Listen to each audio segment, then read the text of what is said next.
ഒന്ന് രണ്ട് ക്യാരക്ടേഴ്സ് ജയറാമേട്ടൻ്റെയും പ്രിയാമണിയുടെയും അവരുടെ കുടുംബജീവിതത്തിലേക്ക് നനച്ചിരിക്കാതെ ഒന്ന് രണ്ട് കഥാപാത്രങ്ങൾ പ്രത്യേകിച്ച് ഞാൻ അവതരിപ്പിക്കുന്ന രാജൻ എന്ന കഥാപാത്രം അദ്ദേഹം കടന്നു വരുന്നതോടെ ഉണ്ടാവുന്ന പ്രശ്നങ്ങളാണ് ഈ സിനിമ പറയുന്നത്. എനിക്ക് അത് പറഞ്ഞപ്പോൾ എനിക്ക് ഓർമ്മ വന്നു, നമ്മുടെ വീട്ടിലെ അതിഥികൾ ഇപ്പം നിങ്ങളാണ് എൻ്റെ വീട്ടിലെ അതിഥികൾ. പ്രശ്നങ്ങളുണ്ടോ എന്താവുന്ന പോട്ടെ എന്ന് ഞാനിങ്ങനെ ഇല്ല ഞാൻ പറയാമായിരുന്നു. ചായ ഒക്കെ വേണമെങ്കിൽ ഇവിടെ ചോദിച്ചാൽ മതി. ആക്ച്വലി എങ്ങനെയുണ്ട് നമ്മുടെ സെറ്റിംഗ് ഒക്കെ എങ്ങനെയുണ്ട്? ബോട്ടിലുണ്ട്, അത് ഞാൻ അങ്ങനെ കമത്തി അതിലൊന്നുമില്ല, അതിൽ കുറച്ച് മണ്ണൊക്കെ എങ്ങനെ ഇട്ട് എങ്ങനെയുണ്ട്, ഞാൻ തന്നെ ചെയ്തതാണ് അല്ലേ എല്ലാ ഇയാളുടെ പരിപാടികളും. ബാറെല്ലാം നിർത്തിയോണ്ട് നിങ്ങൾ സ്വന്തമായിട്ട് മാറ്റിക്കൊണ്ട് വെച്ചാണെന്നൊരു സംശയം. ഇല്ല അങ്ങനെ പറയരുത്, ലൈവാണ്. അപ്പൊ ഇത് നമ്മളിങ്ങനെ ഡെക്കറേഷൻ പുറകിൽ നമ്മുടെ CDs ഉണ്ട്. ഞാൻ സംസാരിക്കുന്നത് നിങ്ങൾക്ക് ബോർ അടിക്കുന്നുണ്ട്, ആ CD ഇട്ട് കേൾക്കാം. ബുക്സ് ഒക്കെ ഉണ്ടല്ലേ നമ്മുടെ ഈ സിനിമയിലും? അതെ, പ്രിയാമണിയുടെ ക്യാരക്ടർ എന്ന് പറഞ്ഞു കഴിഞ്ഞാൽ കംപ്ലീറ്റ് CD ഇട്ട് കേൾക്കേണ്ടി. ഞാൻ പറയുന്നത് ബോർ അടിക്കുന്ന CD ഇട്ട് കേൾക്കുന്നത്. അങ്ങനെ പറയരുത്, ഞാൻ കരയും. അങ്ങനെ പറയാൻ പാടില്ല. ആക്ച്വലി നമ്മൾ ഒരേ മാച്ചിങ് ബ്ലാക്ക്, ആക്ച്വലി വൈറ്റ് ഇട്ടുകൊണ്ടാണ് വന്നത്. ഞാൻ ബ്ലാക്ക് ഇട്ടത് കണ്ടപ്പോഴേക്കും അതെന്താണ് ഉദ്ദേശം അങ്ങനെ ചെയ്തത്? എന്തോ ഇഷ്ടം തോന്നി ബ്ലാക്കിനോട്. കുട്ടിയോടല്ല, എന്നോട് ഓൾറെഡി വെറുത്തു പോയില്ലേ, CD അയക്കാൻ റെഡി ആയിട്ടിരിക്കുകയാണ്. അപ്പൊ എന്തായാലും ഇനി വേറെ എന്തൊക്കെയാ ഞാൻ ചോദിക്കുന്നത്? ഫസ്റ്റ് ടൈമാണ് നമ്മൾ മീറ്റ് ചെയ്യുന്നത്. തീർച്ചയായും ഞങ്ങൾക്ക് പറയാനുള്ളത് ഈ സിനിമയെ കുറിച്ച് തന്നെയാണ്. കാരണം ഇത് ഞാൻ പറഞ്ഞതുപോലെ വളരെയധികം പുതുമയുള്ളൊരു സബ്ജക്റ്റാണ്. പിന്നെ മലയാളികൾ എല്ലാവരും ഇഷ്ടപ്പെടുന്ന കുറേ നല്ല ഇന്നസെൻ്റ് ആയിട്ടാണ് KP ലത ചേച്ചി. ഇപ്പം നമ്മുടെ സിനിമയിൽ നിന്ന് ന്യൂ ജനറേഷനെ കുറ്റം പറയുന്നു, അങ്ങനത്തെ അത്തരം സിനിമയോട് എതിരുള്ളവരൊന്നുമല്ല ഞങ്ങൾ. എല്ലാം സിനിമകൾ തന്നെയാണ്. നല്ല ന്യൂ ജനറേഷൻ മൂവിയിൽ ചിലപ്പോൾ നിങ്ങൾ അതെ, പിന്നെ നല്ല സിനിമകൾ എപ്പോഴും നമ്മളെ മലയാളികൾ കഴിഞ്ഞിട്ട് സ്വീകരിക്കുന്നത്. അപ്പോൾ അതിനകത്ത് ന്യൂ ജനറേഷനോ ഓൾഡ് ജനറേഷനോ അങ്ങനെ ഒന്നുമില്ല. ഞാൻ പറഞ്ഞത് ഇടക്കാലത്ത് വന്ന കുറേ സിനിമകളിൽ നായകന്മാർക്ക് എന്ന് പറഞ്ഞാൽ അച്ഛനോ അമ്മയില്ല, മുത്തശ്ശന്മാർ മുത്തശ്ശിയില്ല, അങ്ങനെ ബാക്ക്ഗ്രൗണ്ട് ഒന്നും ഫാമിലി ഒന്നും കാണിക്കുന്നില്ല. പക്ഷേ അതിൽ നിന്നൊക്കെ ഈ അടുത്ത കാലത്ത് പിന്നെ അത് കഴിഞ്ഞ് വന്ന കുറേ സിനിമകൾ ഇപ്പം ന്യൂ ജനറേഷൻ എന്ന് പറയുന്ന വന്ന കുറച്ച് ഡയറക്ടേഴ്സും ഒക്കെ മാറി ചിന്തിച്ചു തുടങ്ങി. അവരും അതുപോലെ ഫാമിലിയിലേക്ക് ഇറങ്ങിയിട്ടുണ്ട്. അപ്പോൾ അത്തരത്തിലുള്ള കുറേ നമ്മൾ ഇപ്പോൾ ഇഷ്ടപ്പെടുന്ന കുറേ ക്യാരക്ടേഴ്സ്, ലളിത ചേച്ചിയാണെങ്കിലും ഇന്നസെൻ്റ് ചേട്ടനാണെങ്കിലും ഒക്കെ വീണ്ടും നല്ല നല്ല കഥാപാത്രങ്ങൾ ചെയ്യുന്നൊരു സിനിമയായിരിക്കും. തീർച്ചയായും മലയാളികൾക്ക് എന്തായാലും ഇഷ്ടപ്പെടുമെന്നുള്ള കാര്യത്തിൽ ഞങ്ങൾക്ക് നല്ല വിശ്വാസമുണ്ട്. അല്ലേ? തീർച്ചയായിട്ടും. ഒരു കള്ളച്ചിരിയുണ്ട്. കുറച്ച് ആർട്ടിസ്റ്റുകളുള്ള ഈ ചിത്രത്തിൽ വളരെ കുറച്ച് ഭാഗമാകാൻ പറ്റിയത് തന്നെ ഏറ്റവും വലിയ. പക്ഷെ ആ കുറച്ച് ആർട്ടിസ്റ്റുകളും ഭയങ്കര വലിയ ആർട്ടിസ്റ്റുകളാണ്, ഭയങ്കര കാലിബറുള്ള, അവർക്ക് തന്നെ ഒരു കഥയുള്ള. ഇത്രയും വലിയ ആർട്ടിസ്റ്റുകളോട് അതിനകത്ത് ശ്രദ്ധിക്കപ്പെടുന്ന ഒരു കഥാപാത്രമാണ്. ഞാൻ കുറച്ച് സിനിമ ചെയ്തെങ്കിലും എനിക്ക് ഇച്ചിരി ത്രൂ ഔട്ടായിട്ട് കിട്ടിയ ഒരു ചിത്രമാണ് ഇതിനകത്ത് കുറേ രസകരമായിട്ട് കാര്യം, വലിയ ഹ്യൂമർ കാര്യം, സിറ്റുവേഷൻ, അങ്ങനെ ഹ്യൂമർ പടത്തിന്റെ സിറ്റുവേഷനാണ്. നമ്മൾ തമാശന് വേണ്ടി ഹ്യൂമറിന് വേണ്ടി ഹ്യൂമർ കഥയ്ക്ക് ആവശ്യമുള്ള ഒരു സ്റ്റോറിയാണ്. വേറൊരു കാര്യം എനിക്ക് ചോദിക്കാനുള്ളത്, നമ്മുടെ ഈ സൊസൈറ്റിയിൽ ഇപ്പം പലതരത്തിലുള്ള കാര്യങ്ങൾ മാറ്റം ഭയങ്കര സ്പീഡായിട്ട്, ടെക്നോളജി അഡ്വാൻസ്ഡ് ആവുന്നു, കുട്ടികൾ പെട്ടെന്ന് ടെക്നോളജിയിലോട്ട് ഇറങ്ങുമ്പോൾ പാരൻസ് ആയിട്ടുള്ള ഒരു ഡിസ്റ്റൻസ് ഒക്കെ കൂടുന്നു. ന്യൂക്ലിയർ ഫാമിലീസ് ആണ്. പണ്ടൊക്കെ എൻ്റെ ഫാമിലിയൊക്കെ കൂട്ടുകുടുംബമാണ് എപ്പോഴും. പക്ഷേ we see lot of nuclear, അച്ഛൻ അമ്മ കുട്ടി, അത്രേ ഉള്ളൂ. ഇങ്ങനത്തെ ഫാമിലീസിന് എങ്ങനത്തെ മെസ്സേജാണ് ഇങ്ങനത്തെ ഒരു മൂവി കൊടുക്കാൻ പോകുന്നത്? ഇത് ഈ സിനിമ പറയുന്നത് ഇത് നാളെ നമ്മുടെ ജീവിതത്തിൽ ആർക്കും സംഭവിച്ചേക്കാവുന്ന ഒരു കാര്യമാണ്. ഒരു നിസാര ഇപ്പം ഈ പറഞ്ഞത് ഇതുപോലെ തന്നെ ഇപ്പം ഈ ന്യൂക്ലിയർ ഫാമിലി ആകുന്നൊരു കുഴപ്പം എന്ന് പറഞ്ഞാൽ നമുക്കൊന്ന് ഷെയർ ചെയ്യാൻ ആരെയും കിട്ടുന്നില്ല എന്നുള്ളതാണ് കൂടുതൽ. മുൻപ് ഈ പറഞ്ഞാൽ ഒരു കൂട്ടുകുടുംബം, അവിടെ ഒരു മുത്തശ്ശി ഉണ്ടാവും, അല്ലെങ്കിൽ അമ്മാവനുണ്ടാവും, നമ്മുടെ ചേട്ടൻ്റെ ഭാര്യ, മറ്റൊരു മറിച്ച് എല്ലാവരും ഉണ്ടാവും. നമുക്കിപ്പം എന്തെങ്കിലും ഒരു മനസ്സൊരു വിഷമം തോന്നിയാൽ ആരോടെങ്കിലും ഒന്ന് ഷെയർ ചെയ്ത് ഒന്ന് കരയാനോ, അല്ലെങ്കിൽ എന്തെങ്കിലും നമുക്ക് സന്തോഷം വരുമ്പോൾ അവിടെ ഒന്ന് ഷെയർ ചെയ്ത് ചിരിക്കാനോ ഒക്കെ അവസരങ്ങളുണ്ടായിരുന്നു. ഇപ്പോൾ ഈ പറയുന്നത് പോലെ എല്ലാവരും ഈ ഒരു നെറ്റ് ഉണ്ടെന്നുണ്ടെങ്കിൽ എല്ലാവരും നെറ്റ്, മൊബൈൽ ഉണ്ടെന്നുണ്ടെങ്കിൽ ഒന്നെങ്കിൽ വാട്സപ്പ് അല്ലെങ്കിൽ ഫേസ്ബുക്കിലൊക്കെ ആയിരിക്കും. ഇപ്പം നമ്മുടെ ലൊക്കേഷനിൽ ഇപ്പോൾ കഴിഞ്ഞ ദിവസം സിദ്ദിഖ് അത് പറയായിരുന്നു, ലൊക്കേഷനിൽ ഇപ്പോൾ വന്നു കഴിഞ്ഞാൽ ആർക്കും അങ്ങോട്ടും ഇങ്ങോട്ടും സംസാരിക്കാനൊന്നുമില്ല. കാര്യം എല്ലാവരും വന്നിട്ട് അവരുടെ ഇതിന് വാട്സപ്പ് ഒന്നെങ്കിൽ ഫോട്ടോ എടുക്കുന്നു, വാട്സപ്പിലിടുന്നു, അതിൻ്റെ കമൻസിന് വേണ്ടി വെയിറ്റ് ചെയ്യുന്നു, ലൈക്ക് എത്ര ഉണ്ടെന്ന് നോക്കുന്നു. ആ ഒരു ലോകത്തിലേക്ക് മാറിക്കഴിഞ്ഞു. ഇപ്പോൾ എല്ലാവരും വിശേഷങ്ങൾ പങ്കുവെക്കുന്നതൊക്കെ ഒരുപാട് കുറഞ്ഞിട്ടുണ്ട്. ചിരികളൊക്കെ കുറഞ്ഞു. അപ്പം അതിൻ്റെ ഒരു ബുദ്ധിമുട്ടുകളൊക്കെ നമ്മൾ ഈ സിനിമയിൽ കാണിക്കുന്നുണ്ട്. ഇപ്പോൾ ഭാര്യയും ഭർത്താവുമാണെങ്കിലും ഈ ഭാര്യയുടേതായ വീട്ടിലിരിക്കുന്ന ഭാര്യയുടേതായ കുറേ പ്രോബ്ലംസ് ഉണ്ടാവും അവർക്ക് ഷെയർ ചെയ്യാൻ ഭർത്താവിനെ കറക്റ്റ് സമയത്ത് കിട്ടുന്നില്ല, അല്ലെങ്കിൽ മറ്റാരും ഇല്ല വീട്ടിൽ, അമ്മായച്ചനോ അമ്മായിയമ്മയോ അങ്ങനെ ആരും ഇല്ല, അപ്പോൾ ഷെയർ ചെയ്യാൻ പറ്റില്ല. അങ്ങനെ കുറച്ചുണ്ടാകുന്ന ബുദ്ധിമുട്ടുകളൊക്കെ ഈ സിനിമ പറയുന്നുണ്ട്. അപ്പം അങ്ങനെയുള്ളവർക്കൊക്കെ കാണേണ്ട ഒരു സിനിമ തന്നെയാണ് എന്തുകൊണ്ടും ഞങ്ങളുടെ വീട്ടിലെ അതിഥികൾ. അപ്പോൾ എന്തായാലും വേറൊരു കാര്യം ചോദിക്കാനുള്ളത്, നിങ്ങൾ ഇപ്പം ഫാമിലിയെ കുറിച്ച് പറഞ്ഞുകൊണ്ട് പറയാണ്, ഫാമിലിയിൽ, അതായത് നിങ്ങളുടെ കുടുംബത്തിൽ ഏറ്റവും ക്ലോസ് ആയിട്ടുള്ള ആളാരാണ്? ഏറ്റവും കൂടുതൽ സപ്പോർട്ട് ചെയ്യുന്ന, ഒരു പ്രശ്നം വരുമ്പോൾ ആദ്യം വിളിക്കുന്ന ഫാമിലി? ഞാൻ പിന്നെ അപ്പനും അമ്മയ്ക്കും ഒരു മോനേ ഉള്ളൂ. ഇപ്പോൾ കല്യാണം കഴിഞ്ഞത് ഒരു 8 മാസമേ കല്യാണം കഴിഞ്ഞിട്ട്. ഇപ്പോൾ എന്ത് പ്രശ്നം വന്നാലും ലവ് മാരേജ് ആണോ? അതെ, ലവ് മാരേജ് ആണ്. ഓക്കെ, അത് ആ ചിരി കണ്ടപ്പോ. ഓക്കെ, അപ്പം അച്ഛൻ ആണോ അമ്മയാണോ ആരാണ്? രണ്ടുപേരും നല്ല സപ്പോർട്ടായിരുന്നു ആദ്യം. പപ്പ ഒരു ഹാർമോണിസ്റ്റ് ആണ്. കലാപരമായി ഓൾറെഡി അമ്മച്ചി അത്യാവശ്യം പാടും, പള്ളിയിൽ മാത്രമേ ഉള്ളെന്ന് പാട്ട്. അപ്പോൾ അങ്ങനെ അപ്പോൾ അവരുടെ ഒരു ഇതാണ്. അമ്മയും പപ്പയും നല്ല സപ്പോർട്ടായിരുന്നു അതേ കാലഘട്ടത്തിൽ.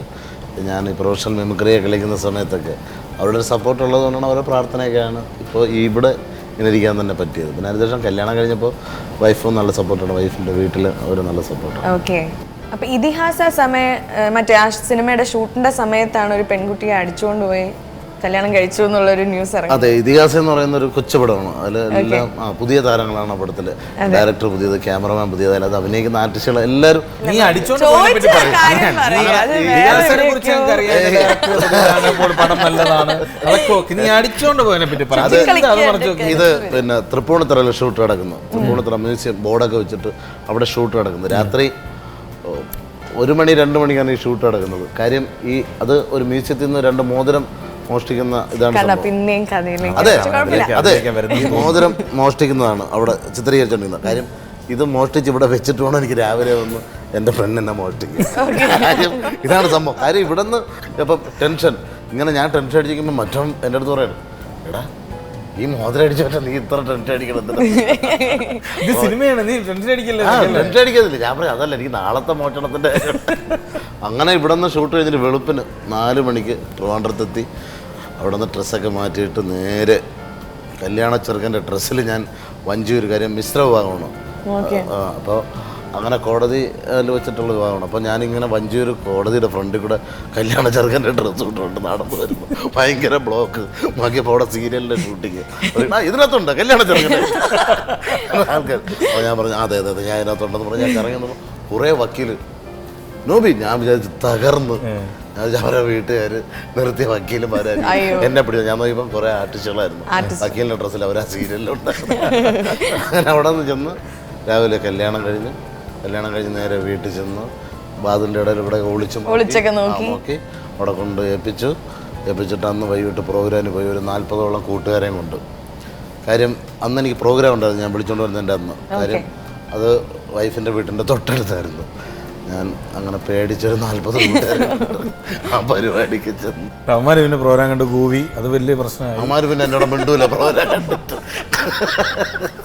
ശരിക്കും ഒരു ഭയങ്കര ഇത് തന്നെ ഒരു കഥയുണ്ട്, ഇതിൽ തന്നെ ഒരു കഥയുണ്ട്. ഇപ്പൊ എഴുതിക്കൂടെ ഇങ്ങനത്തെ ഒരു സ്ക്രിപ്റ്റ് വല്ലത്? സ്ക്രിപ്റ്റ് എഴുതാറുണ്ടോ? എഴുതണമെന്ന് ആഗ്രഹമുണ്ട്, എഴുതാൻ അറിഞ്ഞുകൂടാത്തോണ്ട് ഇപ്പൊ കുറച്ചിടത്തേക്ക് മാറ്റി. ഓക്കെ, അപ്പൊ നമ്മളിങ്ങനെ കുറെ കാര്യങ്ങൾ സംസാരിച്ചു, സിനിമയെ കുറിച്ച് സംസാരിച്ചു, നിങ്ങളുടെ പേഴ്സണൽ ലൈഫിന് പല ഇങ്ങനെ എന്തിനാ കടിക്കുന്ന, ചുണ്ട് കടിക്കുന്ന എന്തിനാ? അതൊരു ക്യാരക്ടറാണോ, ഒരു സ്വഭാവമാണോ? അതെ, ഇടയ്ക്കിടയ്ക്ക് അത് ദേഷ്യം വരുമ്പോ അല്ലേ സുന്ദരികളായ പെൺകുട്ടികളെ കാണുമ്പോ ഇതൊക്കെ വെറും മേക്കപ്പ് ആണ് കേട്ടോ, പേടിക്കണ്ട.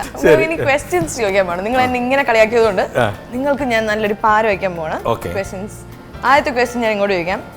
അമിതാഭ് ബച്ചനെ നേരിട്ട് കാണുകയാണെങ്കിൽ എന്ത് ചോദിക്കും? എത്ര അടി പൊക്കം ഉണ്ടെന്ന് ചോദിക്കാം. നല്ലൊരു എനിക്ക് തോന്നുന്നുണ്ട് എത്ര അടി പൊക്കം ഉണ്ടാവും. നീ ആണെങ്കിൽ എന്ത് ചോദിക്കും? ഞാൻ പറയും വീട്ടിൽ വെച്ചാണ് കാണുക, ഞാൻ പറയും ക്ലോക്ക് ഓടുന്നില്ല, ഒന്ന് എടുത്ത്. അത്രയും ശരിക്കും നല്ല പൊക്കം ഉണ്ടല്ലോ അദ്ദേഹത്തിന്. ആ കുഴപ്പമില്ല. Okay, second question. ഇപ്പൊ നിങ്ങൾ രണ്ടുപേരും ഒറ്റയ്ക്ക് മമ്മൂക്കയുണ്ട്, ലാലേട്ടനുണ്ട്. ഇങ്ങനെ ഒരു കാറിൽ ഇങ്ങനെ സഞ്ചരിച്ചുകൊണ്ടിരിക്കുകയാണ്. ഒരു കാടാണ്, ഭയങ്കര ഒരു കൂരിരുട്ട്. അപ്പൊ ആ കാറിൽ നിങ്ങളുണ്ട്, മമ്മൂക്കയുണ്ട്, ലാലേട്ടനുണ്ട്.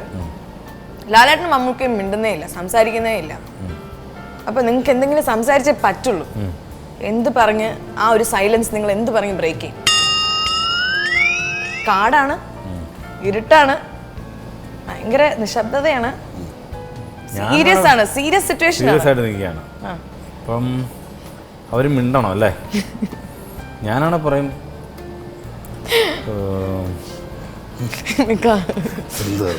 ഇങ്ങനെയൊക്കെ എക്സ്പ്രഷൻ ഇങ്ങനെയൊക്കെ കാണിക്കോ? ഷാരൂഖ് ഖാൻ എന്തൊരു അഭിനേതാവല്ലേ, ഹാപ്പി ന്യൂ ഇയർ സൂപ്പർ ഹിറ്റാന്ന് പറയും. പിന്നെ അവര് നോക്കിക്കോളും പിന്നെ കാട്ടിൽ നിന്ന് എങ്ങനെ പോരുമെന്ന് മാത്രം നമ്മളെങ്ങനെ കാട്ടിന്ന് വരും ഇറക്കി വിട്ടു. അധികം ചിരിക്കണ്ട. ഇനി എന്താ പറയാൻ പോകുന്നത്? ഏത് ഇതിപ്പോ നല്ലൊരു ആൻസറാണ് കിട്ടിയത്. കാര്യം എന്താ, ഷാറൂഖ് ഖാന്റെ പടം സൂപ്പർ ഹിറ്റ് എന്നെണ്ണം പറഞ്ഞു. പിന്നെ കാട്ടിൽ നിന്ന് എങ്ങനെ രക്ഷപ്പെടുമെന്ന് പറഞ്ഞു. എന്തായാലും ഞങ്ങൾ രണ്ടുപേരും ഉണ്ടല്ലോ, രണ്ടുപേരും ഷാജോണ്ട് ഇറക്കി വിടുമ്പോ എന്തായാലും ഞാനും കൂടെ ഇറങ്ങി പോണ കൂട്ടം. അതെ, ഗുരുവിനെ ഫോളോ ചെയ്ത് പോകൂല്ലേ? ഓക്കെ. കൊല്ലം കാറിലിട്ട് ഇയാളാണെങ്കിൽ എന്ന് പറയും. നമുക്ക് ലാലേട്ടനും ഇപ്പം നിൽക്കുന്നു, ഇപ്പം ഇങ്ങനെ അവർ ഒരു കാറിലാണെങ്കിൽ അവർ മിണ്ടുന്നില്ല, എന്തായിരിക്കും പറയുന്നത്? ഞാൻ പ്രത്യേകിച്ചൊന്നും ചെയ്യില്ല. ഞാൻ ഇങ്ങനെ പാട്ടൊക്കെ ഓൺ ചെയ്യാറിക്കും. പാട്ട് പാടുമോ? ഒച്ചത്തിലൊരു നല്ലൊരു ഡബ് സ്റ്റെപ്പ് പാട്ടൊക്കെ ഇടും. അപ്പൊ അത് ഓഫ് ചെയ്യുന്ന പറയാനെങ്കിൽ ഒരു ചിലപ്പോ വായ തുറന്നാലോ, നല്ലൊരു അലമ്പ് പാട്ടൊക്കെ. അപ്പൊ ആ കാറില് സെറ്റ് ഇല്ല, എന്ത് ചെയ്യും? ഞാൻ പാടും. ഓക്കെ, അപ്പൊ ഞാൻ ഇങ്ങനെ ചിന്തിച്ച് എനിക്ക് ഭയങ്കര ക്വസ്റ്റ്യൻ വന്നുകൊണ്ടിരിക്കുകയാണ്. ആ ക്വസ്റ്റ്യൻ ആണ്, നിങ്ങൾ രാവിലെ സാധാരണ പോലെ എഴുന്നേറ്റ് ഇങ്ങനെ കണ്ണാടി നോക്കുന്നു. അപ്പൊ കണ്ണാടിയിൽ നിങ്ങൾ കാണുന്ന ദുൽഖർ സൽമാനെയാണ്. ദുൽഖർ സൽമാനെയാണ് നിങ്ങൾ കണ്ണാടി കാണുന്നത്. പെട്ടെന്ന് നമ്മുടെ രൂപം ദുൽഖർ സൽമാനെ പോലെ. അതെ, നിങ്ങൾ വായ തുറക്കുമ്പോൾ ദുൽഖർ സൽമാൻ വായ തുറക്കുന്നു, നിങ്ങൾ കണ്ണിങ്ങനെ അടയ്ക്കുമ്പോൾ ദുൽഖർ സൽമാൻ കണ്ണടയ്ക്കുന്നു. ബേസിക്കലി നിങ്ങൾ ദുൽഖർ സൽമാനായി മാറുന്നു. ചിലപ്പോൾ വല്ല മായോ മന്ത്രമോ ഒക്കെ ആയിരിക്കാം, പക്ഷെ നിങ്ങൾ എന്ത് ചെയ്യും? ഞങ്ങൾ എന്ത് ചെയ്യും എന്നുള്ളതല്ല, ദുൽഖർ സൽമാൻ എന്ത് ചെയ്യും? ദുൽഖറിന്റെ പടങ്ങളൊക്കെ ഞങ്ങൾ അഭിനയിക്കും, പിന്നെ ദുൽഖർ സൽമാൻ എന്ത് ചെയ്യും? അതൊരു ശരിക്കും നിങ്ങൾ എല്ലാ സിനിമയും പോയി അഭിനയിക്കും അല്ലേ? പിന്നെ കാര്യം ദുൽഖർ ഹീറോ ആണ്, നമുക്ക് ഇനി ഹീറോ എന്ത് സീനല്ലേ, എന്ത് സീനാണ്. ദുൽഖർ വീട്ടിൽ വരുമ്പോ അവിടെ 2 മക്കള്, മമ്മൂക്കയ്ക്ക് വേറെ 2 മക്കള് അല്ലേ? നമ്മൾ രണ്ടുപേരും മമ്മൂക്കനെ എന്ത് വിളിക്കും? മമ്മൂക്കനെ വാപ്പാന്നല്ല പിന്നെ ഒന്നും വിളിക്കാൻ പറ്റില്ലല്ലോ. ദുൽഖർ വിളിക്കുന്നല്ലോ, വിളി പിന്നെ വീട്ടിൽ നിന്ന് പോകും. അത് ഭയങ്കര നല്ലൊരു വിഷയമായിരിക്കും. ഒരു ദിവസത്തേക്കെങ്കിലും അത് പറ്റിയിരുന്നെങ്കിൽ. അങ്ങനെ ആരെങ്കിലും ആവണമെന്ന് ആഗ്രഹമുണ്ടോ? ഇപ്പൊ ദുൽഖർ സൽമാൻ അല്ലാണ്ട് ഒരു ദിവസത്തേക്ക് ഒരാളായി മാറാൻ പറ്റിയിരുന്നെങ്കിൽ അത് ആരാണ്? ഈ ജീവിതം തന്നെ ദൈവം തന്നെ, ദൈവത്തിന് നന്ദി പറയണം. ഇങ്ങനെങ്കിലൊക്കെ ആയി തീർന്നു. അതെ, അല്ല ഒരു ദിവസത്തേക്ക്, അത് ഓവറാക്കണം. ഒരു ദിവസത്തേക്ക് അല്ല, ഞാൻ പറഞ്ഞത് ഒരു ദിവസത്തേക്ക്. ഇപ്പൊ നരേന്ദ്രമോദിയോ അങ്ങനെ ആരെങ്കിലും ഒക്കെ ആവാൻ ഒരു ദിവസത്തേക്ക്. രജനീകാന്ത് അതാവുമ്പോ ഇവിടെ എന്നാ മതിയല്ലേ, എല്ലാ കയ്യിലും വരും. എണീറ്റ് പോണ്ട. ഇവിടെ എന്താണ് ആലോചിക്കണോ? ഞാൻ ആലോചിക്കാം. എനിക്ക് ഒറ്റ ദിവസം ഒരാളാകാൻ പറ്റും. അതിൽ കൂടുതലല്ലോ, ഒരു ദിവസം, ഒറ്റ ദിവസം. അവയിട്ട് പിന്നെ വീണ്ടും നമ്മളാകാൻ പറ്റും. ഒബാമ നമ്മൾ കുറേ സമയം എടുക്കും, 18 മണിക്കൂർ വേണം.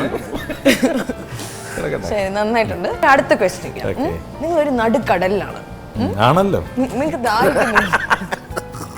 ഇത് ഞാൻ ഉണ്ടാക്കുന്ന ക്വസ്റ്റ്യൻ, അതുകൊണ്ട് ഇത്രയൊക്കെ ഉണ്ടാവുള്ളൂ. ഓക്കെ, ഇപ്പൊ നടുക്കടലിൽ ഒരു പാറയുണ്ട്. പാറ ഉണ്ടാവുമായിരിക്കും അല്ലേ? ഓക്കെ, ആ പാറയുടെ മേളില് നിങ്ങൾ ഇങ്ങനെ ഇരിക്കും. ഭയങ്കര വെയില്, എന്നുവെച്ചാൽ ഒടുക്കത്തെ വെയില്, പക്ഷെ ഭയങ്കര ദാഹവും ഭയങ്കര വിശപ്പും. നിങ്ങൾ എന്ത് ചെയ്യും? പ്ലീസ് ആൻസർ പറയണം, എനിക്ക് ആൻസർ അറിയത്തില്ല കേട്ടോ. നടുക്കടലിൽ ഒരു പാറ ഉണ്ടാകാമെങ്കിൽ പാറയുടെ പുറത്ത് നമ്മൾ ഇരിക്കാൻ അവിടെ നമ്മൾ ചെന്നത് എങ്ങനെയെങ്കിൽ അതിങ്ങനെ ഒരു ഷൂട്ടിംഗ് ലൊക്കേഷനിൽ പാക്കപ്പ് ആയപ്പോഴേ നിങ്ങൾ കയറാൻ മറന്നുപോയതാണ്. അപ്പം നിങ്ങൾ അവിടെ വിട്ടിട്ട് പോയി. അങ്ങനെ വല്ല ചിന്തിക്കാം. അടുത്ത ഷൂട്ട് വരുന്നവരവിടെ അത് കൊള്ളാം, എനിക്കത് ഇഷ്ടപ്പെട്ടു.